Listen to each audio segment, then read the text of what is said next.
Bermuda triangle को अगर दुनिया का ब्लैक होल कहा जाए तो गलत नहीं होगा। ये वो एरिया है जिसे गुजरते शिप से लेकर एरोप्लेन सबको ये पक्का निगल जाता है। शायद ये कोई दूसरा इलाका ऐसा होगा जिसे डर कर सुपर पावर कहे जाने वाले कुछ देश भी अपना रास्ता बदल लेता है। कहाँ है वो सभी शिप्स जिन्हें यहाँ का समुंदर ने अपने आभूष में ले लिया था? और क्या ऐसा भी हो सकता है कि यहाँ गुम हुए सभी लोग आज भी जिंदा है, बस हमारे दुनिया से दूर किसी नजरबंद इलाके में? जानेंगे सभी राज, तो आज के वीडियो को अंत तक जरूर देखना, क्योंकि हम आपके लिए लेकर आए हैं बर्मुडा ट्रायंगल के छिपे हुए राज। पहले जान लेते आखिर बर्मुडा ट्रायंगल क्या है।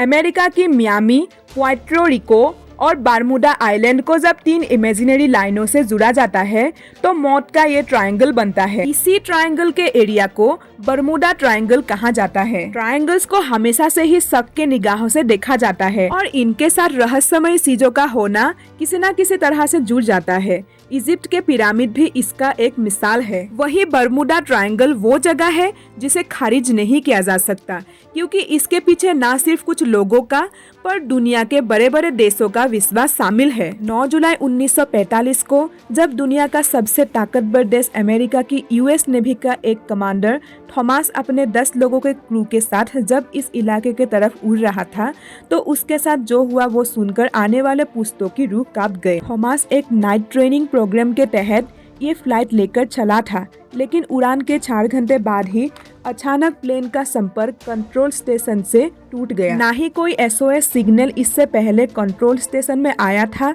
ना ही उड़ान की उन 4 घंटे के दौरान थॉमस ने किसी भी अजीब घटना की रिपोर्ट दी थी। प्लेन का संपर्क टूटा और फिर वहां से कभी कोई सिग्नल नहीं आया।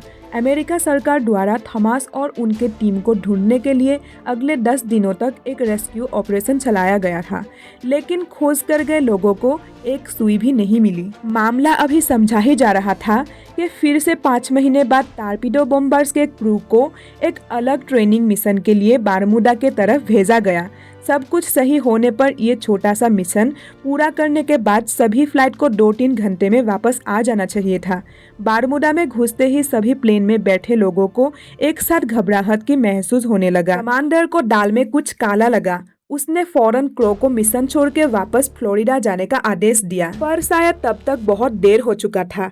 जब एक पायलट ने फ्लोरिडा का रास्ता ढूंढने की कोशिश की तो उसका कॉम्पास बंद पड़ गया और जहां तहां पॉइंट करने लगा। सुबह के लगभग 4 बज रहे थे। आसमान साफ था। उन्हें लगा कि सूरज के दिशा में देखकर फ्लोरिडा का पता लगा लेंगे, लेकिन अचानक साफ आसमान को काले बादलों ने ढक लिया।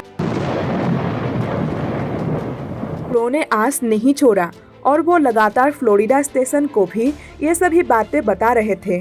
फिर सभी प्लेन्स का फ्यूल खत्म होने लगा और एक वक्त के बाद फ्लोरिडा स्टेशन का संपर्क उनसे टूट गया। मतलब साफ था, कुछ बहुत बड़ी दुर्घटना हो चुकी है। उसी दिन फिर एक रेस्क्यू प्लेन इन लोगों की खोज के लिए भेजा गया।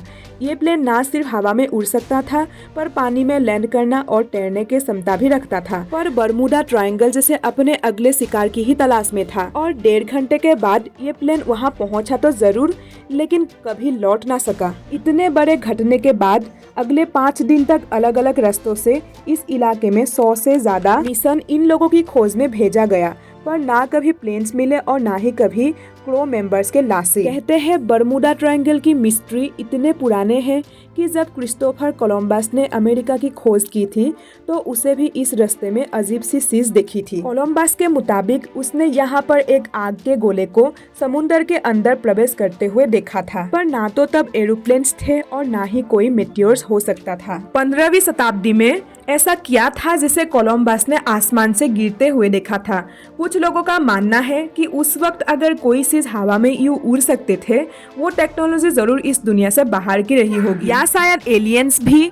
इस तरह के बातें उस वक्त आम जनता में उड़ने लगे और ऐसे में फ्लाइट्स के आवाजाही को इस तरह से इस इलाके में बंद कर इस बात का सबूत होता था कि सरकार भी इन बातों से सहमत है जो उनकी कमजोरी को दर्शाते हैं। इसलिए उस वक्त यहाँ से आना जाना नहीं रोका गया।